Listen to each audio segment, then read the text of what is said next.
मज़ीद खबरों से पहले आपको अहम खबर देंगे। क्वेटा और गिरदोनवा में ज़लज़ले के झटके महसूस किए गए हैं। खानोज़ई, पिशीन और बोस्तान में ज़लज़ले के झटके महसूस किए गए हैं। आबिदा बलोच हमारे साथ मौजूद हैं, मज़ीद उनसे जान लेते हैं। जी आबिदा, बताइएगा क्या सूरत हाल है वहाँ?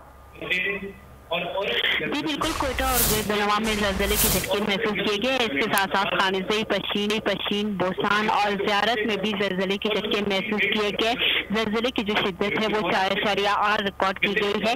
ज़लज़ला पैमा मरकज़ के मुताबिक ज़लज़ले की जो रिएक्टर स्केल है, ज़लज़ले का मरकज़ कोयटा से जानिब था।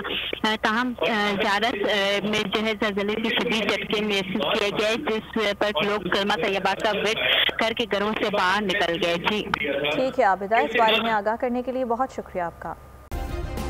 सब्सक्राइब करें और बेल दबाएं ताकि कोई खबर रह न जाए।